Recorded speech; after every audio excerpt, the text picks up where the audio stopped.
Henffych, hawdd-amor a siomai. Dros gyfres o 8 fideo, bydda i Aneirin Karadog yn rhoi cyflwyniad i'r gynganedd i ddechreuwyr pyr. Bydd yna gyfle am adborth ar eich tasgau rhwng pob fideo a'r e-bost, a byddai'n gobeithio cyflwyno'r 4 prif fath o gynganedd yn ogystal â chyffwrdd a rai mesurau poblogaidd a defnyddiol mwyn defnyddio'r cynganeddion hynny. Cofiwch fod modd cael saib a gwasgu pause ar y fideo hwn ac ar bob un fideo yn ystod y gyfres o 8. Ac mae gwasgu pause ar Aneirin Karadog yn beth angenrheidiol o dro i dro. Gallwch chi hefyd chwarae pob fideo nôl faint bynnag a fyny'r o weithiau mwyn dod i ddeall pethau'n well. Ac os nag ych chi wedi deall pethau ar y pen draw, fy mai yw hynny fel athro.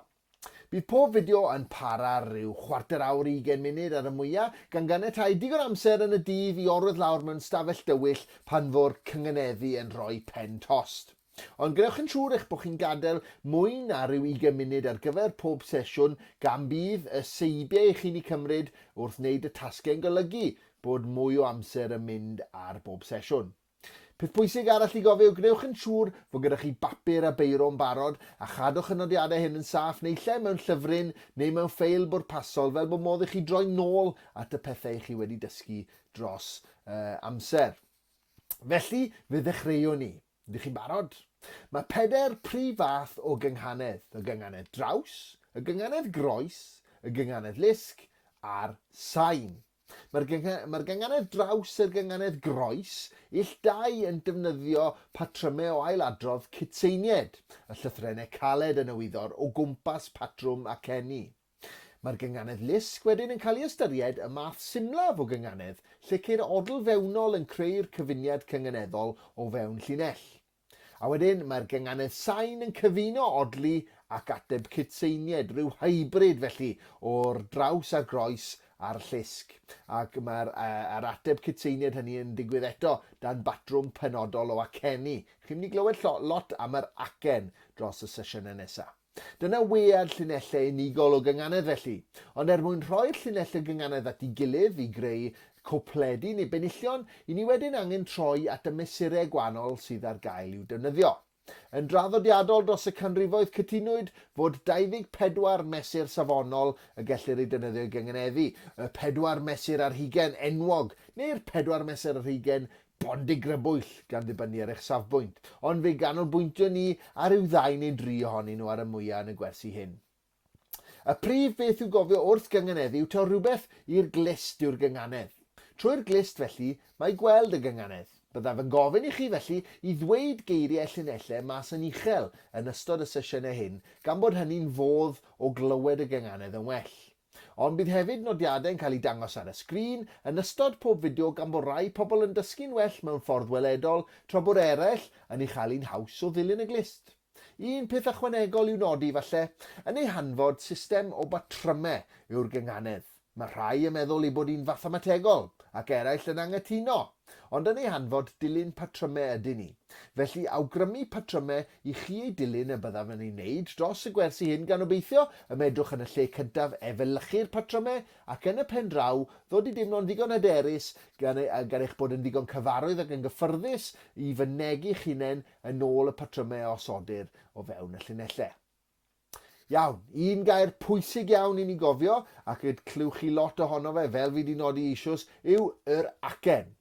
Gan bod siarad unrhyw iaith yn rhywbeth mor naturiol ag anadlu, efallai nad ydyn ni'n sylwi fod gan bob iaith ei phatrymau aceni ei hunan.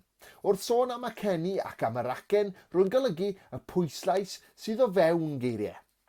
Ym myd y gynganedd gelwir y pwyslais mewn geiriau yn acen. Yn Gymraeg, mae'r pwyslais neu'r acen mewn geiriau sydd yn fwy nag un sillaf o hyd gan fwyaf yn dod ar yr hyn a elwir y goben, sef yr enw a roddir ar y sillaf olaf ond un. Y goben yn fenw i er enghraifft yw'r sain eir, Aneirin, Aneirin. Tair sillaf, Aneirin, ar y goben mae'r pwyslais, neu mae'r acen. Felly mae geiriau fel cynghanedd, calon, perthyn, siarad, cymeradwyo, mynegu yn enghreifftiau o eiriau lle mae'r pwyslais ar y goben. Gelwir y grŵp hyn o eiriau yn eiriau di-acen. Nawr edrychwn ni ar y grŵp arall o eiriau sydd yn y Gymraeg, sef geiriau acenog. Yn wahanol i eiriau diacen, lle mae'r pwyslais ar y goben, mae'r pwyslais mewn geiriau acenog ar y sillaf olaf yn y gair. Hefyd, yn naturiol, gan nad oes yna sillaf olaf ond un mewn geiriau unsill, maen nhw i gyd yn cael ei ystyried yn eiriau acenog. Felly, os dim ond un sillaf yw'r gair, mae'n air acenog.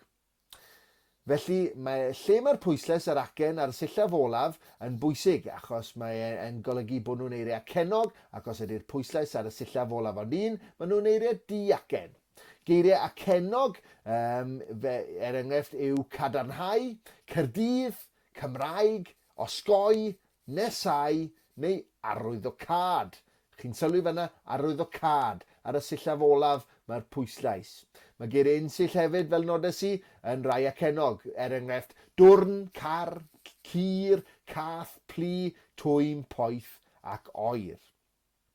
Felly, eich tasg gyntaf.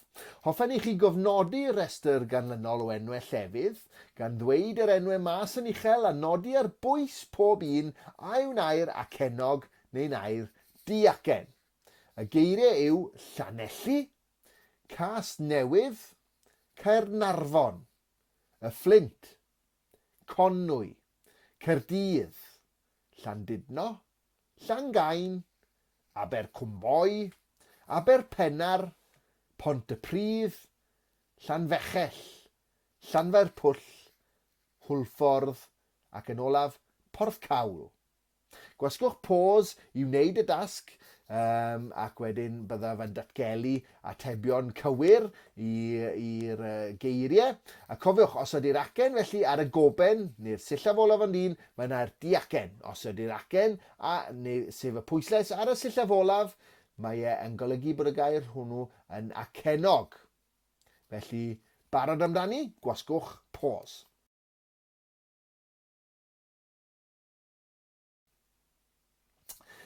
Fe sylwch gobeithio fod llawer mwy o'r geiriau yn y restr o enwau llefydd hyn yn rai diacen a bod rai acenog yn rai prinach.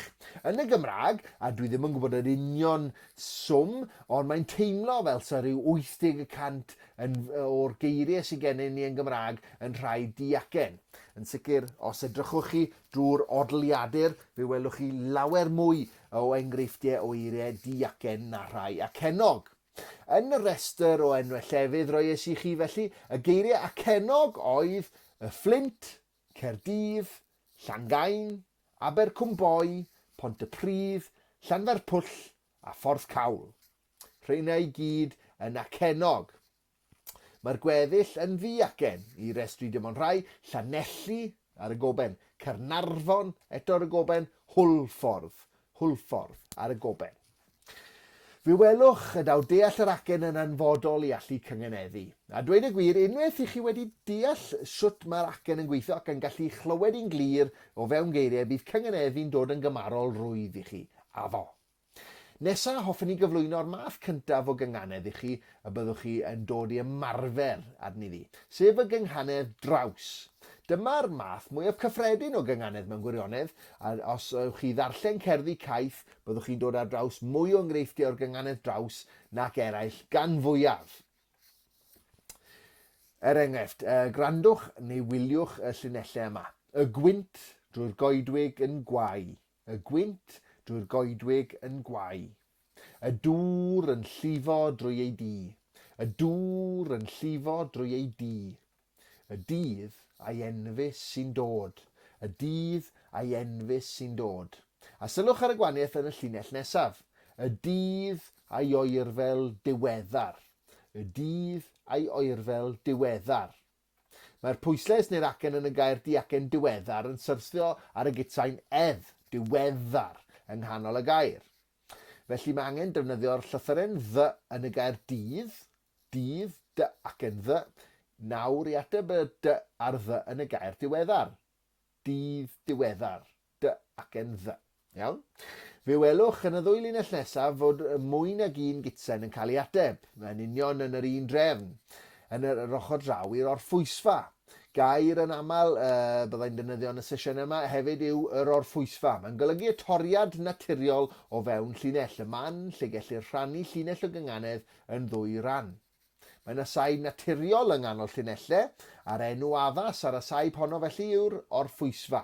Y dawr gwynt o'r dwyrain. Gwrandwch ar y llinell yma. Y dawr gwynt o'r dwyrain.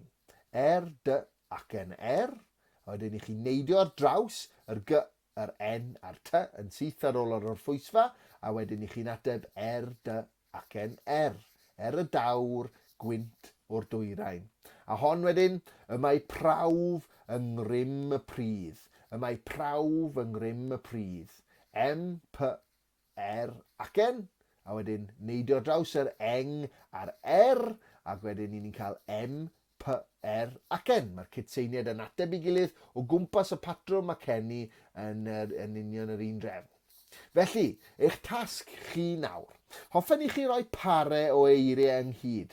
Peidiwch yn phoeni am greu llinellau cyfan eto, byddwn ni'n gweithio lan tuag at hynny.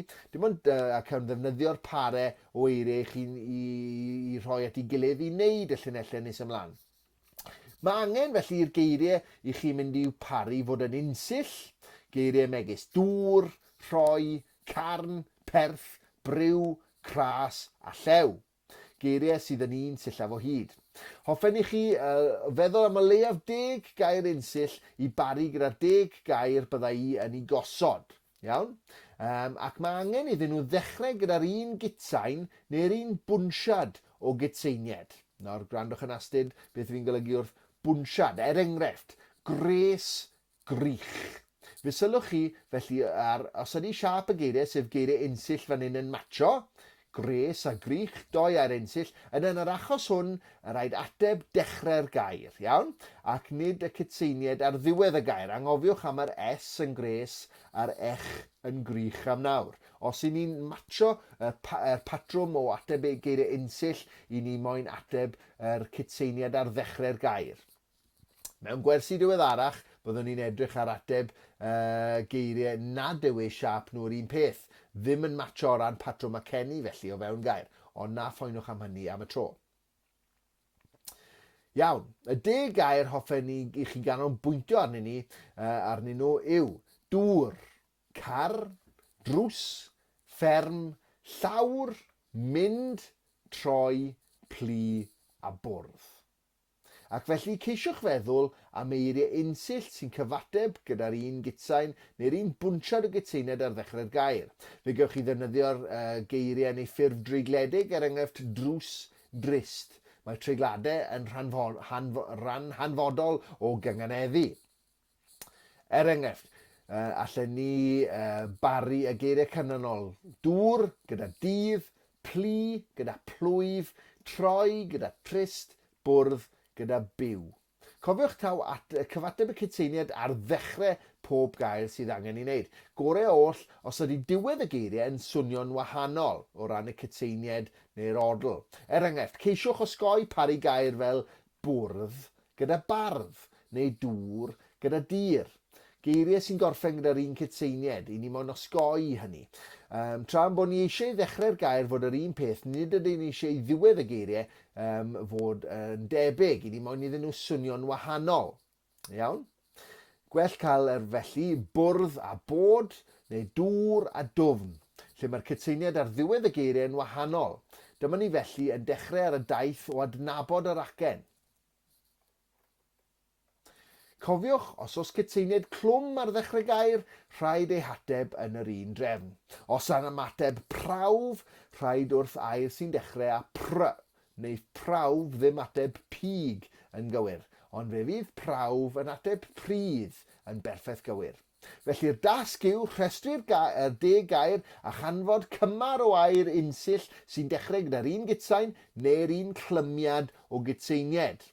Ac wrth i chi fynd drwy'r restr, cofiwch ddweud y geiriau mas yn uchel. Mae'n ffordd dda o hyfforddi'r glist i nabod yr acen. A dyna ni. Yn y wers nesaf, byddwn ni'n adeiladu ar y pare hyn o eiriau ac yn dod i ddeall fel mae geiriau gyda gwahanol acenion yn gallu ateb ei gilydd. Pob lwc!